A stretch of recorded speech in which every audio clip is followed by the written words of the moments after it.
क्या आज संसद में जो हमारे 131 प्रतिनिधि बैठे हैं, क्या वो अनपढ़ हैं? क्या वो शिक्षित नहीं है? क्या इस देश की तमाम विधानसभाओं में जो हमारे प्रतिनिधि गए हैं, क्या वो अनपढ़ हैं? क्या वो पढ़े लिखे नहीं हैं? क्या इस देश के तमाम रिजर्वेशन के आधार पर आईएएस आईपीएस बने लोग शिक्षित नहीं हैं? क्या वो अशिक्षित हैं? अगर ये सभी लोग शिक्षित हैं तो फिर हमारा संविधान आज किस लिए खतरे में है? अगर ये सभी लोग शिक्षित हैं तो आज हम घर पर बैठकर सुख की नींद क्यों नहीं ले पा रहे हैं? आज भी हम मंच के माध्यम से क्यों चिल्ला रहे हैं कि संविधान खतरे में है? लोग जिस दिन इस देश की सरकार आपके संविधान से छेड़छाड़ करे और वो जो 131 सांसद जो शिक्षित होकर वहां पहुंचे हैं, उस दिन वो अगर अपना वोट वहां से खींच लें, अपना त्याग पत्र दे दें, तो सरकार वहीं गिर जाएगी। आपका संविधान कैसे खतरे में? लेकिन मेरे साथियों, जिस शिक्षा की बात परम पूज्य बाबा साहब ने कही थी, उसको हम समझ ही नहीं पाए। मेघवाल की हत्या होती है, जितेंद्र मेघवाल की हत्या होती है, राजस्थान की इस भूमि से हमारे लोगों की हत्या होती है, लेकिन हम समझ नहीं पाते हैं कि वो हत्याएं कौन कर रहा है। हम सोचते हैं कि कोई आदमी कर रहा है, उससे हम जो है मुआवजे की मांग करते हैं, नौकरियों की मांग करते हैं, उसी में सोचते हैं कि हमारे साथ न्याय हो गया। ये न्याय नहीं है। आपके साथ में, एक परिवार साथ में न्याय होने से न्याय नहीं होता। समाज पर अत्याचार हुआ है, सामाजिक न्याय होना चाहिए, और सामाजिक न्याय जब तक नहीं होता जब तक कि आप उस व्यवस्था को लात मारकर दूसरी व्यवस्था जो बाबा साहब ने आपको मार्ग दिखाया है उसको नहीं अपना लेते, तब तक न्याय नहीं होने वाला। अरे अगर धर्म जो है निजी मामला है, तो निजी मामले कहाँ होते हैं? मंच पर होते हैं क्या? बहुत बड़ी भीड़ इकट्ठी जाती है क्या? जो निजी मामले होते हैं वो घर की चार दीवारी में निपटाए जाते हैं। अगर उन्हें अपने लिए धर्म प्रचार करना होता, अपने लिए बौद्ध बनना होता, तो वो अगले ही दिन जाके हिंदू धर्म छोड़ के मुसलमान बन गए होते, ईसाई बन गए होते, सिख बन गए होते, बौद्ध बन गए होते। क्या हम आज हिंदू धर्म छोड़ चुके हैं? बताइए आप में से कि आप में से यहाँ बैठे हुए कितने लोग हिंदू धर्म को छोड़ चुके हैं? हाथ करके बताइए, कितने छोड़ चुके हैं? एक भी नहीं है। फिर अपमान कौन कर रहा है? अगर बाबा साहब डॉक्टर भीमराव अम्बेडकर का अपमान करने वाली व्यवस्था में आप लोग शामिल हो, तो क्या आप अपमान नहीं कर रहे हो? दूसरा अपमान करे तो आप उसके चक्का जाम करते हो, हिंसा करते हो, और खुद अपमान कर रहे हो तो क्या करोगे? परम पूज्य बाबा साहब पर बड़े हो गए, बहुत सारी डिग्री हासिल कर ली, संविधान के रचयिता बन गए, पहले लॉ मिनिस्टर बन गए, तब तो वे बदला ले सकते थे। क्या परम पूज्य बाबा साहब भीमराव अम्बेडकर उस मास्टर के पास गए बदला लेने के लिए, जिसने उन्हें पानी नहीं पीने दिया, जिसने उन्हें शिक्षा लेने नहीं दी? उस नाई के पास गए जिसने उनके बाल नहीं काटे? उन तमाम लोगों के पास गए बदला लेने के लिए जिन्होंने उनका अत्याचार किए? गए क्या? नहीं गए। ये बात क्या आरएसएस नहीं कह रही है? क्या इसकी जरूरत आरएसएस को नहीं है कि वो किसी भी प्रकार से आपकी जातियों को बनाए रखे?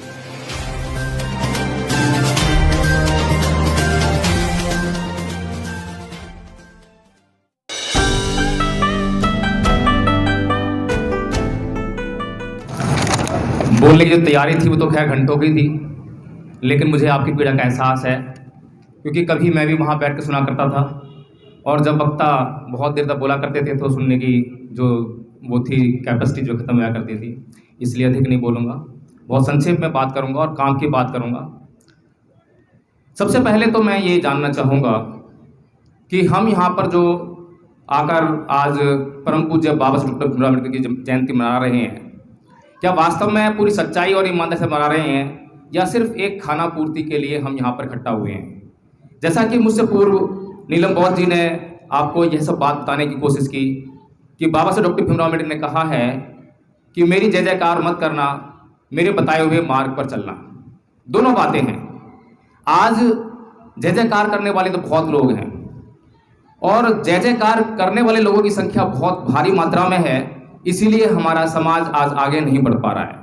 हमारा सामाजिक आंदोलन सफल नहीं हो पा रहा है, हमारा राजनीतिक आंदोलन सफल नहीं हो पा रहा है, हमारा आर्थिक आंदोलन सफल नहीं हो पा रहा है। कारण सिर्फ ये है कि हम परम पूज्य बाबा साहब डॉक्टर भीमराव अम्बेडकर की जय जयकार में उलझ कर रह चुके हैं। हम बाबा साहब डॉक्टर भीमराव अम्बेडकर की बात नहीं करते। मंच के माध्यम से मैं बहुत देर से सुन रहा हूं, कई वक्ता गणा कर गए और बाबा साहब डॉक्टर भीमराव अम्बेडकर के विचारों में लाग लपेट करने की कोशिश की कि हमें यह कहना चाहिए, यह नहीं कहना चाहिए, हमें उसका ख्याल रखना चाहिए, उसको कहीं बुरा ना लग जाए। अगर किसी को अच्छी और सच्ची बात बुरी लगती है तो क्या वो बात कहना छोड़ दोगे? यही बात, यही घटना एक बार परम पूज्य बाबा साहेब डॉक्टर भीमराव के साथ में घटी थी। जब लाहौर में जाति पाति तोड़क मंडल था और वहाँ पर जाकर जो है बाबा साहेब डॉक्टर भीमराव अम्बेडकर को एक भाषण देना था, और वो भाषण की प्रति पहले ही उन्होंने मंगा ली कि बाबा साहेब हमें लिख के भेजिए कि आप क्या बोलने वाले हैं। बाबा साहेब ने अपना भाषण उनको भेज दिया। तो वो जो मंडल था उसने कहा कि बाबा साहेब आपको इसमें कुछ परिवर्तन करना पड़ेगा, आपको ये शब्द जो है थोड़े से परिवर्तन करने पड़ेंगे। बाबा साहेब डॉक्टर भीमराव अम्बेडकर ने कहा कि चाहे मुझे वहाँ बुलाओ मत बुलाओ, लेकिन इस भाषण में एक भी शब्द यहाँ से वहाँ नहीं होगा। ये सच्चाई और ईमानदारी की बात है। इसी आधार पर स्वामी विवेकानंद ने कहा कि अगर आपके भीतर पत्थर खाने की हिम्मत हो, फूलों की जगह पत्थर खाने की हिम्मत हो, गाली गलौज सुनने की हिम्मत हो, तो समाज सेवा करने के लिए बाहर निकलना, अदरवाइज घर पे बैठ जाना। तो समाज सेवा का कार्य कोई आसान काम नहीं है। समाज सेवा करते वक्त हमें पत्थर खाने पड़ते हैं, गाली गलौज सहनी पड़ती है, धमकियां आती हैं। आज सुबह से मेरे पास 2 फोन आ गए हैं, धमकी भरे फोन आए हैं कि आप ऐसा क्यों बोलते हो। बड़े विनम्र भाव समझाया कि भाई आपकी समस्या क्या है, वो समस्या समझ में आनी चाहिए। इस मंच के माध्यम से हम शिक्षा की बात करेंगे, संगठन की बात करेंगे, संघर्ष की बात करेंगे, किसी को बुरी लगने वाली नहीं है। हमारा दुश्मन भी हमारे बीच में आएगा और वो बाबा साहेब डॉक्टर भीमराव का गुणगान करके चला जाएगा, उसे भी कोई आपत्ति नहीं है। लेकिन जब परम पूज्य बाबा साहेब डॉक्टर भीमराव अम्बेडकर की सच्ची और सत्य भरी बात कही जाएगी तो सबको गुरेज होगा, सबको बुरी लगेगी। शिक्षा की बात कर रहे थे कि हमें शिक्षित होना चाहिए। क्या आज संसद में जो हमारे 131 प्रतिनिधि बैठे हैं, क्या वो अनपढ़ हैं? क्या वो शिक्षित नहीं है? क्या इस देश की तमाम विधानसभाओं में जो हमारे प्रतिनिधि गए हैं, क्या वो अनपढ़ हैं? क्या वो पढ़े लिखे नहीं हैं? क्या इस देश के तमाम रिजर्वेशन के आधार पर IAS IPS बने लोग शिक्षित नहीं हैं? क्या वो अशिक्षित हैं? अगर ये सभी लोग शिक्षित हैं तो फिर हमारा संविधान आज किस लिए खतरे में है? अगर ये सभी लोग शिक्षित हैं तो आज हम घर पर बैठकर सुख की नींद क्यों नहीं ले पा रहे हैं? आज भी हम मंच के माध्यम से क्यों चिल्ला रहे हैं कि संविधान खतरे में है, लोकतंत्र खतरे में है? जिस दिन इस देश की सरकार आपके संविधान से छेड़छाड़ करे और वो जो 131 सांसद जो शिक्षित होकर वहां पहुंचे हैं, उस दिन वो अगर अपना वोट वहां से खींच लें, अपना त्याग पत्र दे दें, तो सरकार वहीं गिर जाएगी। आपका संविधान कैसे खतरे में? लेकिन मेरे साथियों, जिस शिक्षा की बात परम पूज्य बाबा साहेब डॉक्टर भीमराव ने कही थी उसको हम समझ ही नहीं पाए हैं। हम तो स्कूल कॉलेज जाकर डिग्रियों की बात कर रहे हैं, डिग्रियां पाकर नौकरियों की बात कर रहे हैं, वकील इंजीनियर IAS IPS बनने की बात कर रहे हैं। हमने असली शिक्षा की तो बात ही नहीं की है। बाबा साहेब डॉक्टर भीमराव अम्बेडकर ने भी 16 लोगों को उच्च शिक्षा लेने के लिए विदेश भेजा था। क्या हुआ? क्या समाज आगे बढ़ा? वे विदेशों में जाकर ही बस गए, कोई वापस नहीं आया। तो बाबा साहेब डॉक्टर भीमराव अम्बेडकर की असली बात क्या थी जो हमें समझ में ही नहीं आ रही है। अभी 2 दिन पहले मैं तिगड्डा में था, दौसा का एक गांव में तिगड्डा। वहां पर भी यही बात चल रही थी कि भाई शिक्षित बनो, शिक्षित बनो, लेकिन समझ में नहीं आ रही है कि शिक्षा कैसी। वहां पर एक व्यक्ति आगे बोला मंच के माध्यम से कि हम बैरवा समाज से हैं और बैरवा समाज भारद्वाज ऋषि की संतान है, उसका वंशज है। अब बताइए, क्या ये बात डॉक्टर भीमराव अम्बेडकर की बात है? हर एक जाति के साथ में ऐसी बातें जोड़ी जा रही हैं। क्या हम जान पा रहे हैं कि ये बातें कौन जोड़ रहा है? अभी नीलम बहुत कह रही थी कि असली शिक्षित व्यक्ति वो है जो अपने दुश्मन की पहचान करता है। एक व्यक्ति हमारे बीच में आके ये बात बोलता है और हम पहचान ही नहीं पा रहे हैं कि वो आदमी किस मंतव्य से वो बात बोल रहा है, किस क्लास से वो निकल कर आया है जो बात कह रहा है। हमें बात समझ में नहीं आ रही है। ये बात क्या RSS नहीं कह रही है? क्या इसकी जरूरत RSS को नहीं है कि वो किसी भी प्रकार से आपकी जातियों को बनाए रखे? तो शिक्षित बनने का मतलब हम समझ नहीं पाए और हम लगातार RSS के द्वारा प्रायोजित कार्यक्रमों में भाग ले रहे हैं। RSS हमारे बीच में आकर अपना प्रचार प्रसार करते अपनी बातों को कहती है और निकल जाती है। तो हमें समझना पड़ेगा कि आखिर परम पूज्य बाबा साहेब डॉक्टर भीमराव अम्बेडकर किस शिक्षा की बात कर रहे थे। हम अपनी बात को आगे बढ़ाते हुए एक बात आपसे पूछना चाहता हूं कि यदि बाबा साहेब डॉक्टर भीमराव अम्बेडकर का कोई अपमान करे तो उनके अपमान का बदला लेने के लिए कौन कौन तैयार है? हाथ रख बताएं, कौन कौन बदला लेगा? सारे लेंगे। एक भी व्यक्ति ऐसा नहीं है जो परम पूज्य बाबा साहेब भीमराव अम्बेडकर को अपमान करे तो उसका बदला ना ले। तो क्या आपने बदला लिया? परम पूज्य बाबा साहेब डॉक्टर भीमराव अम्बेडकर को जब स्कूल के भीतर बैठकर, क्लास के भीतर बैठकर शिक्षा ग्रहण नहीं करने दी गई तो क्या वह उनका अपमान नहीं था? जब उन्हें भरी गर्मी में भी प्यास लग रही थी लेकिन पानी नहीं पीने दिया गया, क्या वह अपमान नहीं था? नाई ने उनके बाल काटने से इनकार कर दिया, क्या वह अपमान नहीं था? क्या आपने उसको समझा? क्या आपने वो बदला लिया? चलिए कोई बात नहीं, परम पूज्य बाबा साहेब पर बड़े हो गए, बहुत सारी डिग्री हासिल कर ली, संविधान के रचयिता बन गए, पहले लॉ मिनिस्टर बन गए, तब तो वे बदला ले सकते थे। क्या परम पूज्य बाबा साहेब भीमराव अम्बेडकर उस मास्टर के पास गए बदला लेने के लिए जिसने उन्हें पानी नहीं पीने दिया, जिसने उन्हें शिक्षा लेने नहीं दी? उस नाई के पास गए जिसने उनके बाल नहीं काटे? उन तमाम लोगों के पास गए बदला लेने के लिए जिन्होंने उनका अत्याचार किए? गए क्या? नहीं गए, लेकिन बदला तो लिया उन्होंने। जिस तरह का बदला उन्होंने लिया, लेकिन हम उस बदले को समझ नहीं पाए, इसीलिए हम आज तक जो है बाबा साहेब डॉक्टर भीमराव अम्बेडकर के अपमान का बदला नहीं ले रहे हैं। यहां पर अगर एक मूर्ति लगा दी जाए बाबा साहेब की और उसकी कोई उंगली तोड़ दे तो कल ही आप चक्का जाम कर देंगे, रोड जाम कर देंगे, हिंसा को उतराएंगे। लेकिन जिस अपमान का बदला और जिस प्रकार से परम पूज्य बाबा साहेब ने लिया, उसको आप समझ ही नहीं पा रहे हैं।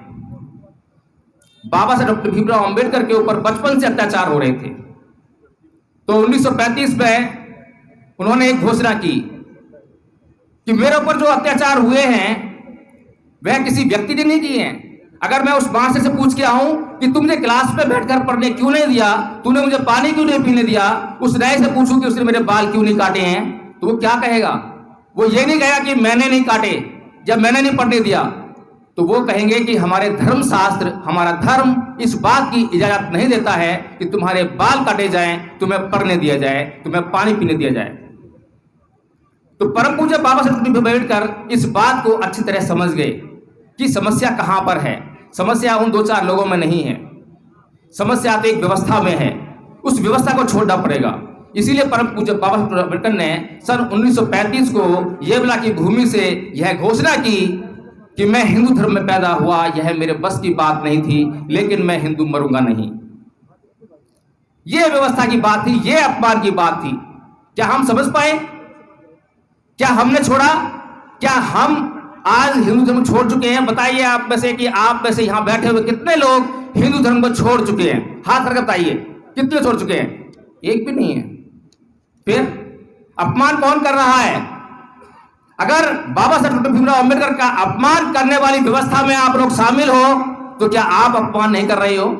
दूसरा अपमान करे तो आप उसके चक्का जाम करते हो, हिंसा करते हो, और खुद अपमान कर रहे हो तो क्या करोगे?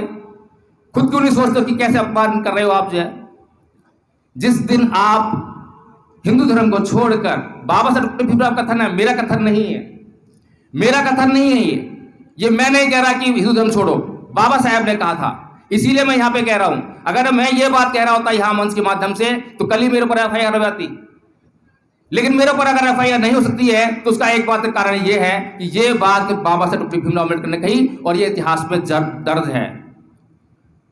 तो बाबा साहेब डॉक्टर अम्बेडकर ने 1935 को हिंदू धर्म छोड़ा और 14 अक्टूबर 1956 को बौद्ध धर्म को ग्रहण किया। लेकिन हम ये भी नहीं समझ पाए कि बौद्ध धर्म ग्रहण किया है तो हम सोचे कि धर्म तो निजी मामला है। अरे अगर धर्म जो है निजी मामला है तो निजी मामले कहाँ होते हैं? मंच पर होते हैं क्या? बहुत बड़ी भीड़ इकट्ठी जाती है क्या? जो निजी मामले होते हैं वो घर की चार दीवारी में निपटाए जाते हैं।